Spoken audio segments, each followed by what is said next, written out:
What if the whispers in the dark weren't just your imagination? What if something was waiting, listening, and ready to strike when you least expected it? The whispering shadows. There was a legend in town about the old abandoned house that sat on the edge of the woods. It had been empty for as long as anyone could remember, and the story went that anyone who stayed the night inside never came back the same. They whispered of strange sounds, footsteps in the halls when no one was there, shadows that moved when you weren't looking, and voices that whispered your name from the darkness. Ethan didn't believe in any of that. He was a rational guy. He'd grown up hearing the ghost stories, but to him, they were just that, stories. So, when his friends dared him to spend the night in the old house, he didn't hesitate.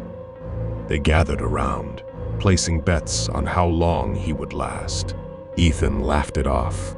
"It's just an old house," he said, grabbing his flashlight and a sleeping bag.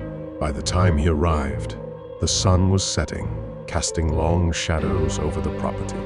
The house looked even more ominous in the fading light, its windows dark and lifeless, the paint peeling from the walls, and the roof sagging like it had grown tired of standing for so long.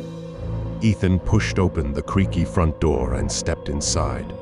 Dust hung thick in the air, and the floorboards groaned under his weight. He set up his sleeping bag in the living room and sat down, pulling out a book to pass the time. For the first hour, everything was quiet, nothing strange, just the usual creaks of an old house settling. But as the night wore on, the atmosphere seemed to shift. It started with the whispers. At first, Ethan thought it was just the wind blowing through the cracks in the walls. But the more he listened, the clearer they became. Faint voices, just on the edge of hearing, calling his name. "Ethan! Ethan!" He stopped reading and looked around, his heart beginning to race. "Hello," he called out, but only the whispering answered. He stood up, shining his flashlight around the room. The light cut through the darkness, but there was nothing there. Just the empty room, the old furniture, and the shadows clinging to the corners. Ethan shook his head. "Just my imagination," he muttered, sitting back down. But the whispers grew louder, and they weren't coming from outside. They were coming from inside the house. "Ethan, come closer." His skin crawled, and his breath quickened. He tried to ignore it, but the voices seemed to be everywhere now, surrounding him, echoing off the walls. And then, out of the corner of his eye, he saw a shadow, darker than the rest, moving just behind him. Ethan spun around, the flashlight beam sweeping across the room, but there was nothing there. He stood up, heart pounding, and backed toward the door. The whispers were louder now, more insistent. And that shadow, it was moving again. Slowly, it crept along the wall, like something lurking just out of sight, waiting for the right moment to reveal itself. He couldn't take it anymore. Grabbing his things, Ethan made a break for the door. But as his hand touched the doorknob, the whispering stopped.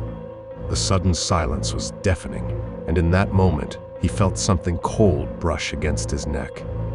He froze, the hairs on his arms standing on end. Then, from directly behind him, a voice whispered in his ear. "You shouldn't have come here," Ethan screamed, yanking the door open and stumbling outside. He ran through the yard, not daring to look back, the voice still echoing in his head. His feet pounded the ground as he sprinted into the woods, the trees closing in around him. But no matter how fast he ran, the feeling of being watched never left him. When he finally made it home, out of breath and drenched in sweat, he slammed the door behind him, heart racing. He leaned against the wall, trying to calm down, but the unease remained. The house was miles away now, but it felt like the shadows had followed him. For weeks after, Ethan couldn't shake the feeling. At night, When everything was still, he could hear them, the whispers. And in the corners of his room, just out of sight, the shadows seemed to move, watching, waiting. He tried to convince himself it was just his imagination. But every time he turned off the lights, he could feel it. He was no longer alone.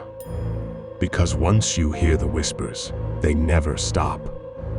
And once the shadows find you, they never let you go.